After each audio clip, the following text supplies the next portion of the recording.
ನಾವು ಬಂದು ಬಟ್ಟೆ ಬಿಚ್ಚಕೊಂಡು ಓಡಾಡಕತ್ತದ ಅಲ್ಲಿ ಯಾಕೆ why are you forcing?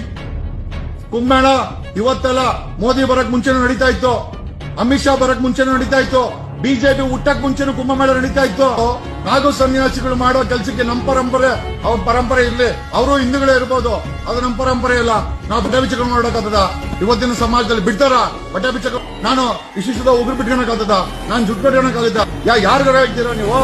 Hello Jagadish, ನಿನ್ನ ಬಾಯಿ ಚಪಲಕ್ಕೋಸ್ಕರ ಬಿಟ್ಟಿ ಪಬ್ಲಿಸಿಟಿಗೆ ನಮ್ಮ ಹಿಂದೂ ಧರ್ಮದ ಪವಿತ್ರ ಕುಂಭಮೇಳನೇ ಆಗ್ಬೇಕಾ? ಕುಂಭಮೇಳಕ್ಕೆ ಬಾ, ಉಗುರು ಬಿಡುವಂತ ಯಾವ ಸಾಧು ನಿನ್ನ ಮನೆಗೆ ಬಂದು ಕರೆದ್ರು ಅಂತ ಹೀಗಾಡ್ತಿದ್ಯಾ? ನಿನ್ನ ನಾಲಿಗೆ ಚಪಲಕ್ಕೂ ಒಂದು ಇತಿಮಿತಿ ಇರ್ಬೇಕಾಗಿತ್ತು. ಬರೀ ಕಾಂಟ್ರವರ್ಸಿನೇ ಜೀವನ ಮಾಡ್ಕೊಂಡು ಪ್ರಚಾರದ ಶೋಕಿಗೆ ತಾನ್ ಏನ್ ಮಾಡಿದ್ರು ನಡೆಯುತ್ತೆ ಅಂತ ಕುಂಭಮೇಳದ ಬಗ್ಗೆ ಬಾಯಿಗೆ ಬಂದಂತೆ ಮಾತಾಡ್ತಾನೆ. ಬಿಡಿ, ಕೆಲವು ಮಾಧ್ಯಮಗಳಿಗೆ ಅಂಥವರೇ ಬೇಕಾಗೋದು, ಸೆಲೆಬ್ರಿಟಿ ಮಾಡ್ಬಿಡ್ತಾರೆ ಅಂಥವ್ರನ್ನ.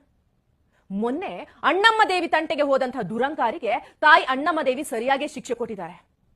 ಹಿಂದೂ ಧರ್ಮದ ಬಗ್ಗೆ, ಹಿಂದೂ ಧರ್ಮದ ಸಾಧು ಸಂತರ ಬಗ್ಗೆ ಹಗುರವಾಗಿ ಮಾತಾಡಿದ ಈ ಅವಿವೇಕಿಗೆ ಸರಿಯಾಗಿ ಒದೆ ಬಿದ್ದಿದೆ. 144 ವರ್ಷಗಳಿಗೊಮ್ಮೆ ಬರುವಂತಹ ಮಹಾ ಕುಂಭಮೇಳವನ್ನ ಇಡೀ ದೇಶವೇ ಸಂಭ್ರಮಿಸ್ತಾ ಇದೆ. ಇಂಥ ಟೈಮಲ್ಲಿ ಇಂಥ ಕ್ರಿಮಿಗಳು ತಮ್ಮ ಹರಕು ಬಾಯಿ ಬಿಟ್ರೆ ಜನ ಸುಮ್ಮನೆ ಇರ್ತಾರಾ?